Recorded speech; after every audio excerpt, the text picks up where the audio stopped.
Good evening and welcome to our weekly Friday evening webcast with LaRouchepack.com. Tonight is September 27th, 2013. My name is Matthew Ogden and I will be hosting tonight's proceedings. Of course, we are joined by Mr. LaRouche in the studio here tonight, as we are every week. And tonight I'm also joined by members of the LaRouche Pack Policy Committee, who will be joining me in posing a series of questions to Mr. LaRouche. Now, to begin tonight's proceedings, we have received a question from institutional circles inside Washington, D.C. Many of our contacts are wondering a similar question and would like your thoughts on this matter. What they say is the following. Mr. LaRouche, with the agreement on a new United Nations Security Council resolution on Syria and the recent P5+1 meeting in New York City on the sidelines of the UN General Assembly session, there has been potential serious progress towards resolving the two most dangerous crises in the Middle East region. Secretary of State Kerry met with Iranian Foreign Minister Zarif in the highest level official meeting between the two countries in a very long time, I believe since the Islamic Revolution. And the attitude of the new Iranian government seems to be open to a successful P5+1 agreement. Russia's efforts at reviving the Geneva II process through the Syrian government's signing of the chemical weapons ban and moving forward to the verifiable destruction of all of the chemical weapons stockpiles has so far moved the process forward in a way that was not possible just a few months ago. Of course, President Obama has been severely boxed in by an outpouring of public opposition from the American people and a bipartisan war avoidance effort led by the Joint Chiefs of Staff and a coalition of representatives and senators. Our question to you is the following. Can these recent breakthroughs with Syria and Iran lead to an overall paradigm shift in the Middle East, away from the traditional great game? What are the necessary conditions for such a shift? Well, the question would appear complicated. It's not, for me, complicated, but when you try to explain it to people, it becomes complicated for them. Because the situation is that essentially President Obama is ready to be ditched. Now, when and how that ditching might occur is uncertain, and there could be a countermeasure, a more complicated measure. But we are in the period where the current president, is on the skids, shall we say, and it's a question of how slippery those skids may prove to be. It could be longer or shorter. But right now, the general opinion, in terms of leading circles in the United States and to some degree abroad, are in the direction of ending the Obama administration.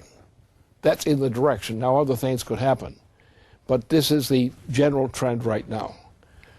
The problems are many, because on the one hand, we know what's happening, we know what the breaking points are, and the uncertainties lies in who's going to trip and fall first.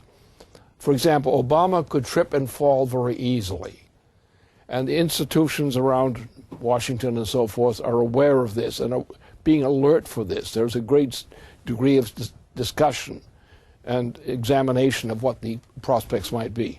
It's an unstable situation, but the direction is sliding downhill for Obama.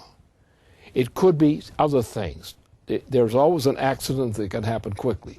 For example, the Queen of England is indisposed, shall we say, and she and her husband are permanently indisposed. And other features of the British royal family. And what happens, you have William, a crown prince, so to speak, is scheduled on the skids to be the next king of the British Isles. Even though the British Isles may be broken because these Scots may kick their way out of it. So it's that kind of complication. In the sense that there are certain things that are uncertain about the situation, but the trend is correct. The trend is we're on the road, if we are successful, to dump this president. And the complications include a number of nutty Republicans who are really clinically insane, as far as I can determine. So they're complicating factors all over the place. But essentially, I would say the current president, is on the skids. It's a question of how soon and how fast he slips. As of now, until we get a new government, nothing is certain. And I think that's what people in Washington and relevant circles would conclude. The point is, apparently, this administration is on the skids. How fast he's going to slide down, or whether he trips, all these things he's an unstable personality anyway. So therefore you have this unpredictability factor in him. And he's faced with a situation he will never be able to accept, which means that he's a freak show on his own. So that's where we stand. We're now at a point where we have a highly unstable situation. The leaning of options is toward an early dumping of this president, or his capitulation, or his giving up the ghost, or whatever. But there is a chance, a very good chance, that this can be a winnable situation for the United States and other nations in the immediate future.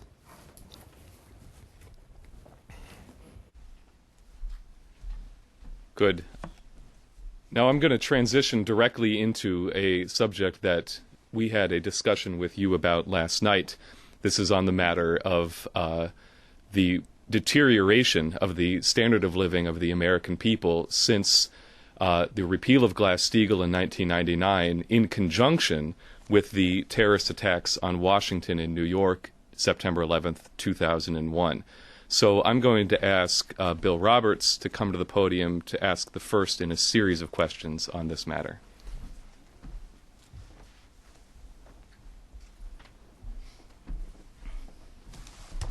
Hi, Lynn. So as Matt referenced in a discussion yesterday, Lynn, you raised the real factor of cost of supporting Wall Street and the financial institutions in terms of the hyperinflationary increase in cost to the American population of just certain basic commodities, grocery items, housing, and these types of similar things, especially since the attacks on September 11th, but also dramatically since the quantitative easing and earlier such bailouts of Wall Street. And I just wanted to read a few statistics, which are rather, I think, shocking, which people may not even quite realize just how dramatically the cost of basic things have increased over this period since September 11th, 2001. Obviously, the price of gasoline has increased dramatically from about $1.46 as a national average to around $3.59 today. The cost of residential heating oil has increased from about $1.38 a gallon to about $3.65 a gallon. The average cost of monthly rent has gone from about $715 to about $1,100 a month. New home prices on average have increased from September 11th about $136,000 to today about $242,000. And if you go through the basic grocery store items, you'll find across the board an increase of on a large number of items between 50% increase to 100% increase or more. On even basic things like bread, flour, eggs have more than doubled in price. Now, that's that's price. That's a monetary figure. And on the one hand, if people's incomes increased that much, you would say that we've maintained a kind of break even. However, just since 2009, if you look at the increase in the earnings of the American population just over the last 4 years, 95% of the American population has only increased their income by about $500 over 4 years. So in other words, only about $11 a month. However, if you look at the top 1% of the population, their average income over this 4-year period has increased by an average over 4 years of $1 million. And so, this is what we're looking at is the real cost that the American population is being absolutely screwed by this bailout. The American population has been lied to by the American president about us coming out of this recession, but clearly there is sort of a frog in the boiling pot sort of syndrome. So the American population has been clearly lied to about what this process is, the real cost of the bailout. And I want you to just tell the American population the truth about this process. Well, that's easy to tell the truth. It's difficult to tell people the truth because they'll be so shocked once they get the picture. You have actually two aspects to the income in and out in the United States. One, you have what the ordinary people and ordinary businesses and so forth are experiencing. Then you have Wall Street, and Wall Street and its international counterparts. They are in the highest rate of hyperinflation of all. What this means is practically is this. Obviously, we intend to end this nonsense because we cannot just go on killing our own people. We cannot do that. So therefore, something else is going to have to give away. And what's going to have to give away? Wall Street. That everything that Wall Street represents, both in the United States and outside the United States, is intrinsically worthless. Intrinsically. There is no justification for them receiving any money. Now you look at this crazy thing that goes on in terms of counting up the figures. And it's a fraud. It's a complete fraud. And what will have to happen, suppose we put in Glass-Steagall, is what we have to do. What will be the effect in various categories, including Wall Street? Wall Street will be wiped out, as it should be, because its claims are absolutely worthless. Maybe there's some fractional thing in it that's of significance. But what we've been doing with this easing, quantitative easing policy, has actually is characteristic of this whole system. The United States will collapse if we don't shut down Wall Street. That's inevitable. There's no way you can maintain Wall Street and the United States at the same time. Now you have the Queen of England and her husband and the British royal family. Now they are on their last legs. I don't know how many legs they have, but whatever it is, they're on the last of them. She is extremely ill in various ways. He is monstrously ill. The entire British royal family, except for William or something like that, is just not eligible to function if the thing is breaking down. And so therefore we're at a point where, at a breakdown point. First, we're in a breakdown point in terms of the United States, in terms of the economy. There's no way you can solve this thing peacefully. We had those costs that he's cited are absolutely unjustified. There's no possible way of justifying them. They have to be cut arbitrarily if necessary, and just cut these things along the line. We're going to have to cut most from Wall Street, because Wall Street is nothing but it's a swindle, a pure swindle. There's no justification for Wall Street's existence in its present form. If we were to make an honest case for Wall Street, they would get a pittance relative to what they have outstanding. Because what they're putting forward is gambling debts. What is Wall Street has one kind of asset, gambling debts. And if you cancel those gambling debts, Wall Street is finished. Well, Wall Street has to be finished because it's a question, you're going to have the United States and other nations, or you're going to have a hopeless situation for mankind. So that's where it stands. Now, the trouble is that most people who are in the business, shall we say, don't want to talk about that. But the fact of the matter is, as the quantitative easing program, which is the most guilty thing of this whole process, that program shows you that we're dealing with nothing but outside fraud, out-and-out fraud. So the point is, the only solution is to cancel Wall Street. How do you do that? Glass-Steagall. The installation of Glass-Steagall will immediately force the collapse of Wall Street. And that is the blessed event we're waiting for. Children coming along as blessed event, that's fine. But this is the real blessed event, is getting Wall Street shut out of business. And it's the only way that the United States can be saved. The United States will die if we don't cancel Wall Street. And I don't think the United States should die. Okay, next I would like to bring Keisha Rogers to the podium.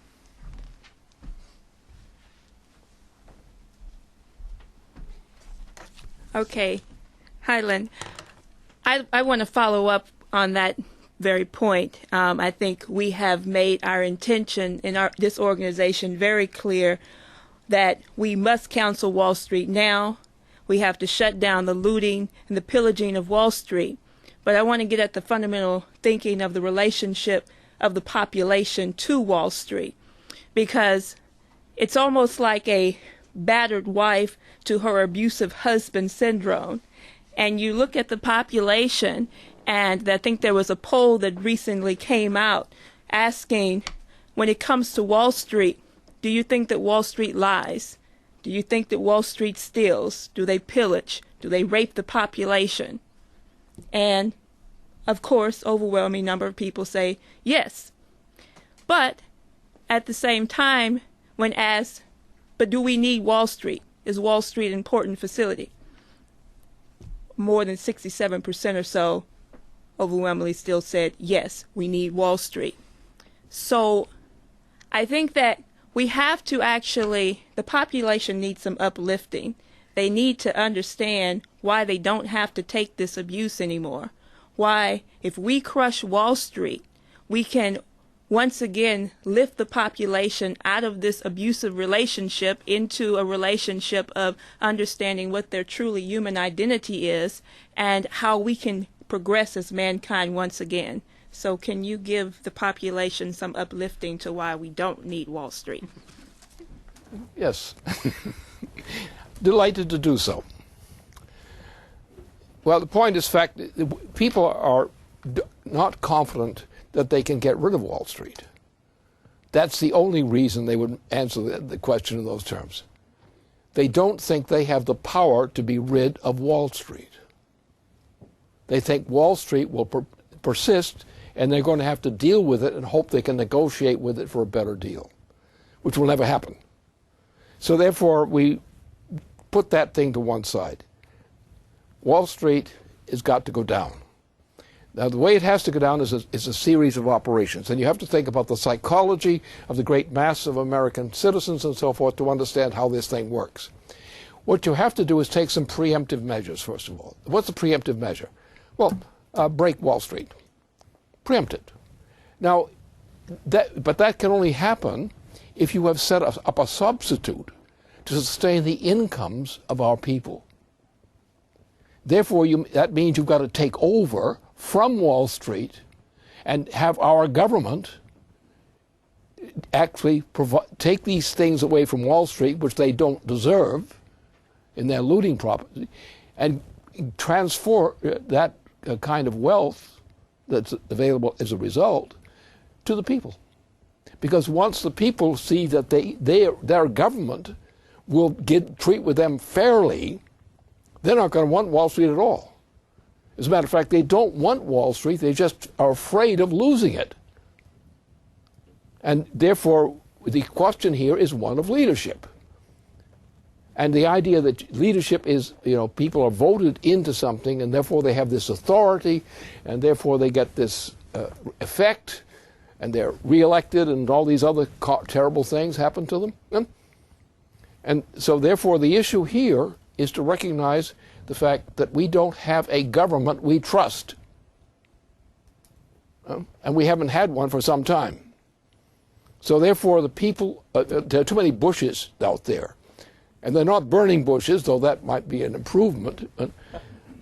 But the Bush family, including the grandpa Bush, Prescott, the one who put Adolf Hitler into power in Germany, and the son, George H.W. Bush, was wimpy, but he was also very evil. And I think he's now he's running around in a kiddie car or something like that. Now he's on sort of a quasi-retirement program. And the son, the grandson, is also a mental case of some characteristics. So we don't need the Bushes. Moses was the one who dealt with the Bushes, and that's the end of it. So we don't need Bushes, but we do need a government. So the first thing we have to do is get the Glass-Steagall program. Get the Glass-Steagall program through, make it clear that's what we're committed to, and that commitment has not been stated. If members of Congress would say that they're committed to that program, a Glass-Steagall program, and what that means, and a new basis and a new deal, a real new deal for the American citizen, to assure them that they have security under the government without these creeps being brought into the deal. And that's where it stands. That's all we need. We've got to win the confidence of the people. And the problem is, like these crazy Republicans in the House who are making a mess of everything. And this kind of confusion actually causes fear among the people. They think this thing is going to get shut down, there's no justice, there's going to be some kind of rough treatment. So therefore we have to attack those kinds of Republicans and tell them if they want to play these games, they should get the hell out of the Congress. Because there's no place for people like that under these circumstances. But the essential thing is, our job is to assure that we assure the people in fair and clear terms that we are determined and can be efficient in that, if we're given the power to do so, to ensure that they will be taken care of fairly. They could count on it. Once they have that assurance and demonstration of that assurance, they will be fully for it, as they were for Franklin Roosevelt in 1932-33.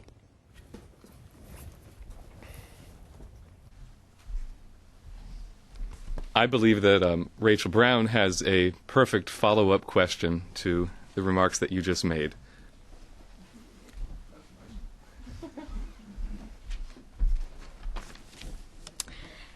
We had a banner on Capitol Hill this week that said, "Shut down Wall Street, not the government." And you're right that it's just been a total distraction for Congress and people, anyone watching the media, thinking that this is, a real thing, just is very childish in the face of what is really happening. So I just wanted to read a quick quote from your recent paper, Man is Not a Beast, where you say, "It would be foolish of nations today to assume that the right to govern anyone or several nations were merely a matter of a legal contract of some sort. Neither a mere contract nor the lack of one could fairly define the truly valid basis for a role of the government of a people. There must be some inherent principle respecting the discovered nature of a self-government of a people. It must be a principle which is inherent in the intrinsically noetic powers of the human species. It is those creative powers, as distinct from those of the beasts, which alone define a system of natural law among human beings, and therefore mankind's predetermined rights and obligations." So I thought you could discuss the real role of government as opposed to what people are acting as it is right now. You know, most of our presidents in the past have been stinkers. They really have. We have a very few number of presidents who've actually been worthy of the appointment. This is, as a matter of fact. One of them was Franklin Roosevelt. And Franklin Roosevelt, he's had the assassination of a president who was an actually great president in his own terms. And from that point on, until the election of Roosevelt, the American people did not have a decent president incumbent. We had one, for example, who had served 2 terms, and his achievement was, before going insane publicly, was to do as much as possible to ruin the United States. And he was followed by 2 presidents who also, there was one thrown in between, had a clam problem apparently.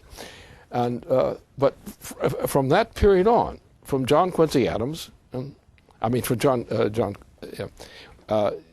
to this time, there was a whole period in which there wasn't a president fit to serve. Franklin Roosevelt was the first. Now, Franklin Roosevelt, knowing that and trying to lead the American people, had been beaten up again and again by swindlers, had to address the people in a way to get himself elected, first of all, and also to maintain his role as president through the difficult years of an attempted recovery. So what he had is a series of talks, fireside chats. And these fireside chats, he simply stated again and again and again, and exemplified these statements by illustrations of the points, and what his points were. And on this basis, he received the increasing support of the American citizen. And that was the way the recovery occurred. Once he was dead, the moment he was dead, the direction of the U.S. presidency went in the opposite direction. We had a definitive turn for the better later on with another president who got himself shot by people in the wrong side of the ticket inside the United States itself. It was an inside job done to kill this president. And immediately a lot of people, including the Dulles crowd, took over the direction of our presidency. And since that time, and since the assassination of Kennedy's brother, Robert, there have been presidents who were not bad. But when you look at the Bush family, and the Bush family history, and some other things like that, you understand why nothing seemed to work. Why a Bush, another Bush, the son of the guy who put Hitler into power in Germany, took over in a virtual vice president job, but then it went into an actual vice presidency for 2 terms, then became a president for 1 term after he was almost thrown out. And then we had another president came in for 2 terms, and then we had this monster in 2001, which was the 9/11 event. And since that time, we haven't had a decent occupant of the presidency. That's been the situation.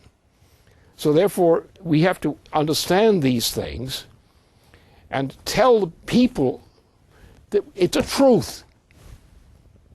As I just sum up some highlights of the truth. This is the truth.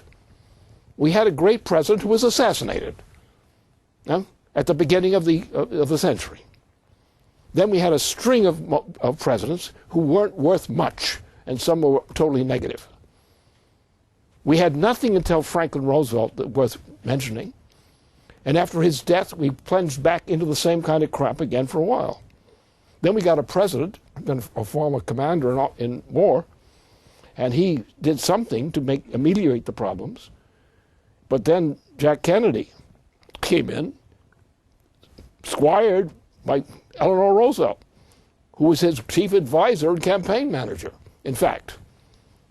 Then they killed him. Then since that time, there has been no net progress in the conditions of life of the U.S. population. No net progress whatsoever.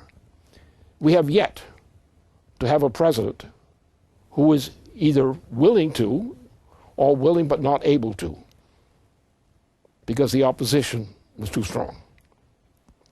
It was a case of, well, it could go through all the cases, but that's the essential thing.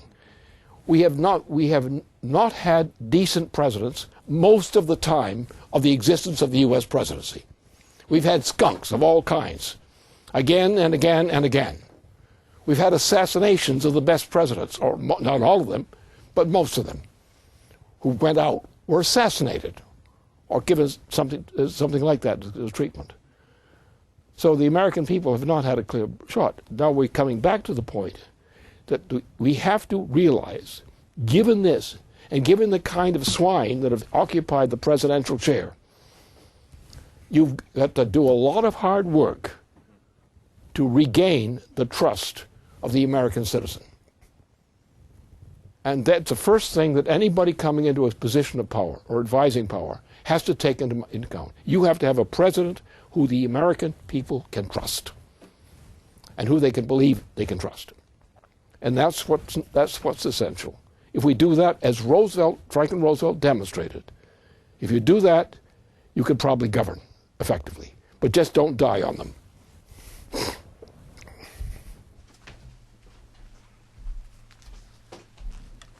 Good. I would like to ask Michael Steagall to pose the next question. Thanks, Lynn. I'd like to get at it's a bit more of an extended question in context, but its nature is at the core of your development of economics, and so as people probably know, the IPCC report, of ClimateGate fame has come out today, and the scientists of any decency are running as far away from as possible from it. It is a clear fraud. It is virtual global warming, virtually, possibly with high confidence. So the question is that scientifically this report has been shown as a fraud, as people know. There's been no global warming on this planet, at least since 1998. We've got an ice sheet growing in the process. But more to the point is that this entire environmental agenda was developed explicitly in the wake of John Kennedy to shut down the progress and development that you just referenced by our great presidents.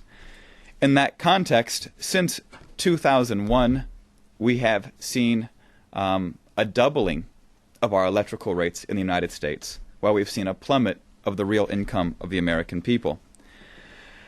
Now you have politicians and all layers of the American politics who had come out and say, look, this is simply not a Great Recession, this is a Great Depression, with a D.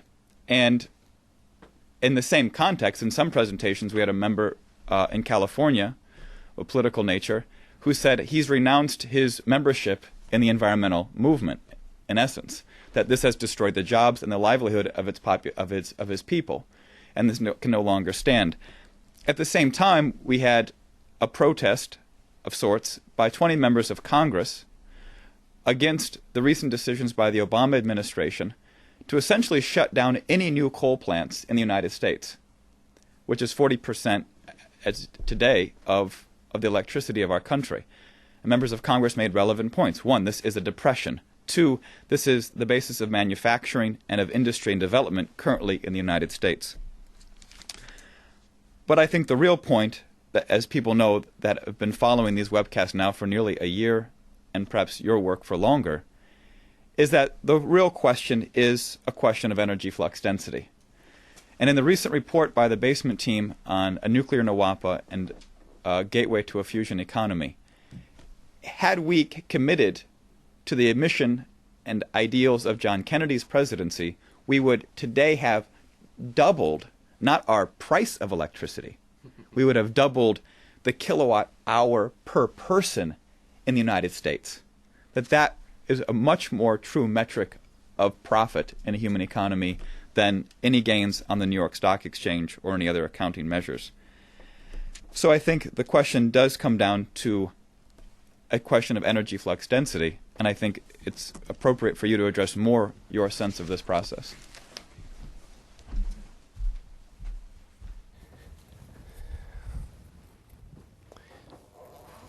Well, that energy flux density is the proper measure. But you want to get a good grip on that rather than just treating it as a reply to a question. The human species is unique among all living species. And it is that uniqueness of the human species over all other living species which defines the proper approach to that question. That means you take, for example, you have, as I've said on a number of occasions, but it's worth repeating, that mankind emerged to our knowledge in South Africa, which was a convenient climate at that time for that to happen. We don't know exactly where the first man as man was born, but we have indications from archaeological evidence that mankind was discovered by careful calculations of scientists, was calculated to have used fire for cooking its food, his food, her food. Now, from that point on, mankind has always moved, in general, when successful, up the ladder of phenomenological growth. And that growth, which went through various levels of chemistry, to higher orders of chemistry, has been the defining characteristic of a human society. That you go up the scale by going to higher forms of energy flux density. And this is, of course, the doctrine I've been preaching for a long time. The measure of progress of mankind is energy flux density, and the usefulness of the form of energy flux density again. Now, we come to a point where the precondition for the future of mankind on this planet, the future precondition, is now thermonuclear fusion. Thermonuclear fusion is now the one basis on which to launch the resurrection of the human species into full capability. And this means essentially now, because Europe is such a mess, made a mess by the Euro system, by the British system. And then we have a queen who's no longer capable of being competent, even if she wished to be, and her last stroke was pretty much incompetence or worse. The whole rich family is a stinking mess. And you have Prince William, who is a sort of a junior to the job and has not yet been called in to work. I don't know how well he would work, but he's the only one I know of that really is likely to be successful as being a king of the British Empire or something. So that's what the point is. So now we have to look at these things in these terms. Are we increasing the energy flux density of the way we generate our sources of power? If we are not, then we are going down. We're going down in the direction of the road to extinction.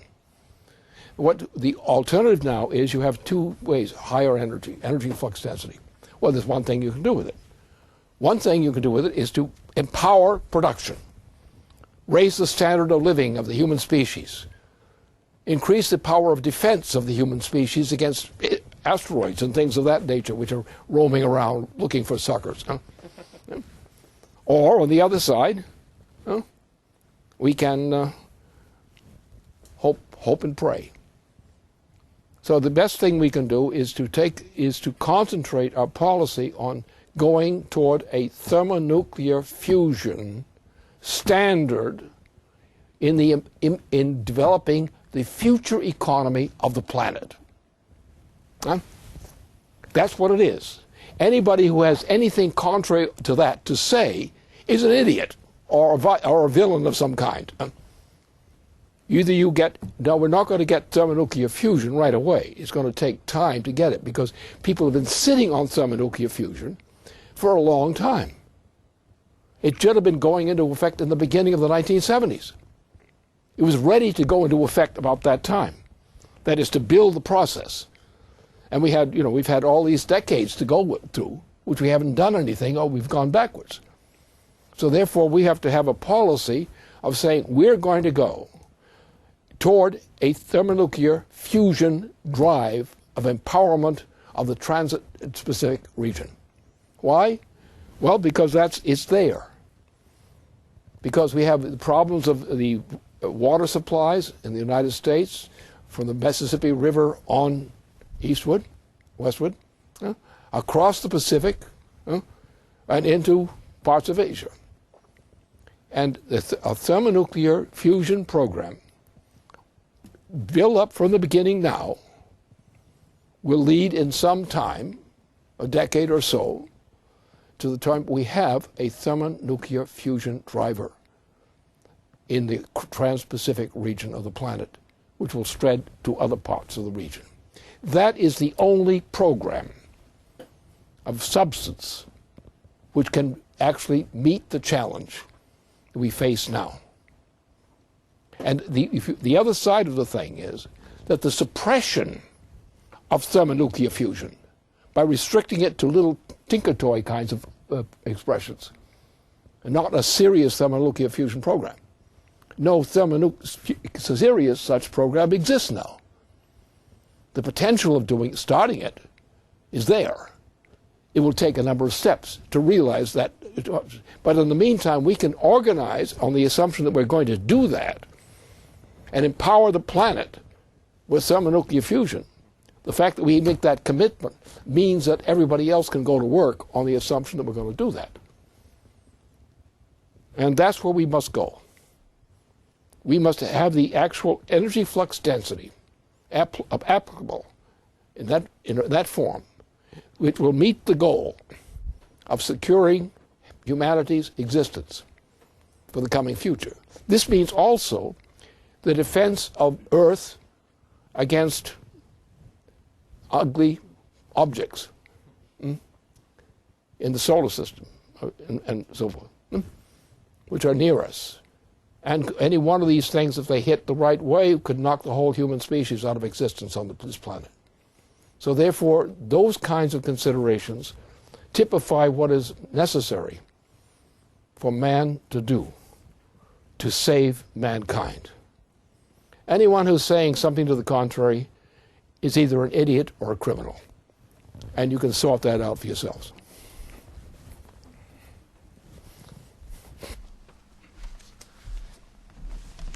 I'm going to ask one final question here. And in the interest of putting one world leader in dialogue with another world leader on the stage of history today, I would like to reference some remarks that Russian President Vladimir Putin made at the end of last week in a discussion that he held at the Valday International Discussion Club. And in this speech, he really he identified the deterioration of Western civilization. Really the post-Kennedy assassination paradigm of decay. And I think Putin's remarks really get directly to the point of some of the questions that we're addressing here tonight. I'm going to read just a few excerpts from what he said. He said, "We can see how many of the Euro-Atlantic countries are actually rejecting their roots, including the Christian values that constitute the basis of Western civilization. They're denying moral principles and all traditional identities, national, cultural, religious, even sexual, without the values embedded in Christianity and other world religions, without the standards of morality that have taken shape over millennia. People will inevitably lose their human dignity. We consider it natural and right to defend these values." And then later in the speech, he said, "Every country has to have military, technological, and economic strength. But, nevertheless, the main thing that will determine success is the quality of the citizens, the quality of society, their intellectual, spiritual, and moral strength.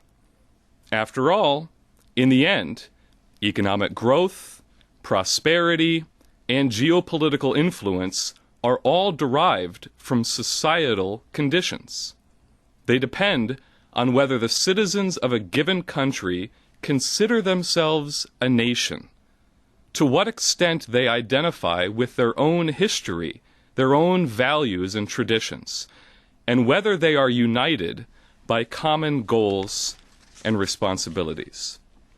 Now, I think my question is, what is it in the American national identity that the citizens of the United States must rediscover now if we are not only to save our own country, but to save Western civilization? This goes back to many centuries with the existence of Nicholas of Cusa. And Nicholas of Cusa's role, actually, it was rather peculiar in one sense, that he had his own views in terms of what he was a priest and so forth. And he was the most important thinker, scientifically and otherwise, of that entire decade, that entire century. But then toward the end of his life, or what became the end of his life, he turned it around a bit and put the emphasis on the future of humanity outside of Europe. And he died in the meantime before anything happened in that direction.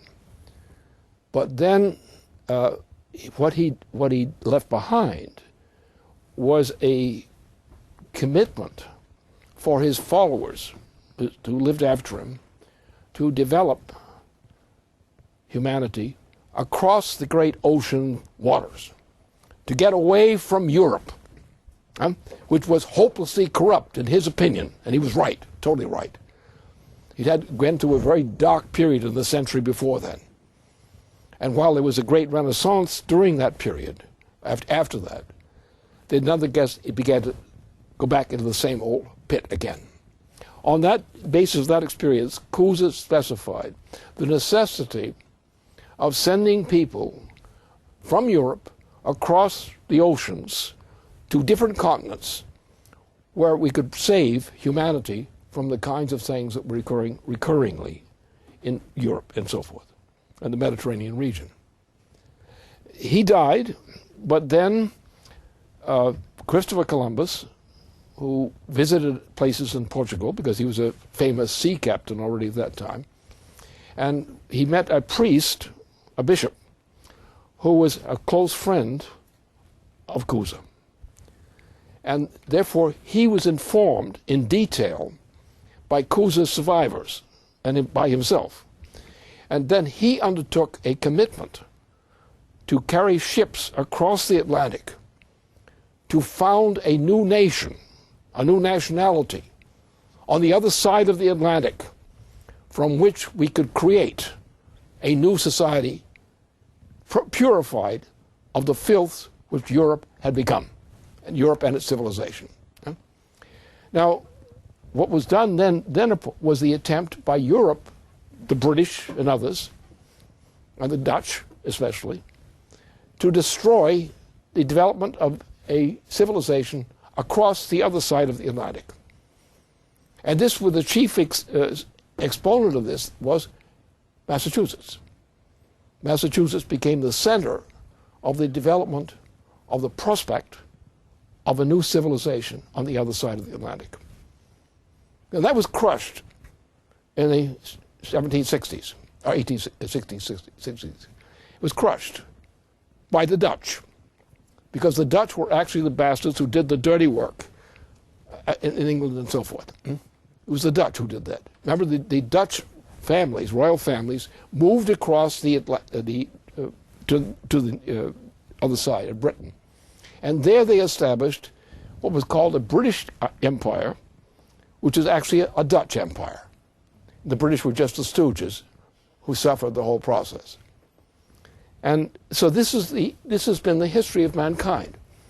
The destruction of mankind, the attempt to save mankind on the basis of Cusa's initiative as the starting point, the efforts again repeatedly to try to maintain the United States or the American system, and the crushing of that repeatedly by the drunkards and swindlers and drug pushers of the world. They're called the British Empire. Now that this whole system is coming to its end, the power of government has now evolved where the power of government lies not only militarily, but also economically in thermonuclear fusion and the things leading into thermonuclear fusion. So therefore, our mission then is to ensure, not out of selfishness, but out of regard for humanity as a whole, and to use the United States as the instrument to make that possible, because we're really inherently a powerful nation. And we have across the Pacific, we have neighbors. And these neighbors are, there are plenty of them out there, right? Still. So therefore, if we cross the Pacific by way of the Bering Strait and so forth, we can create across the Pacific waters from the Mississippi River eastward toward Asia. And there we can rebuild with thermonuclear fusion as our perspective. We can rebuild the power needed to establish in that region the new impetus for the recovery of the ruined old nations. And that's what we have to do. That has to be a mission. Because, you know, the question is people think of what do you want out of your personal life? Huh? It's a silly question. Because you're living as a human being, and you're not concerned about your estate, not if you're intelligent, your money. That's not what you're concerned about. Because you're going to die. Everybody is going to die, apparently. We have not encountered any exceptions to that so far in the record. Therefore, what's the purpose of living if you're going to die? Because that you're living, thus, while you live, is a means by which humanity can prosper. If you do what you're supposed to do, of your own volition. And that attitude, that commitment is what's essential. The commitment to the future of mankind. Not as some kind of selfish venture, but we have a capability which we have as human beings, and we don't know of any nearby planet which has something similar to what we represent. And therefore, since what we represent, to the best of our knowledge, is the finest thing we know of in the universe, in terms of living beings, we have to defend ourselves and also cause ourselves to prosper on the account of future generations.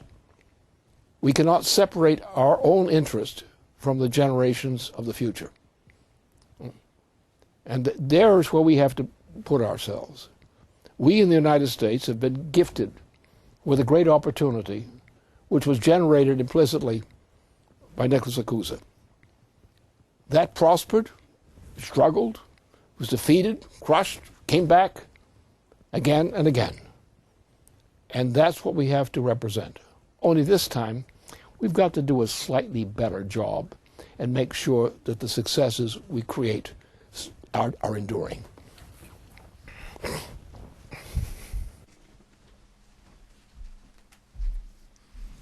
Thank you very much, Lynn.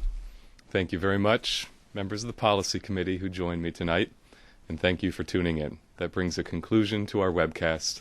Thank you. Good night.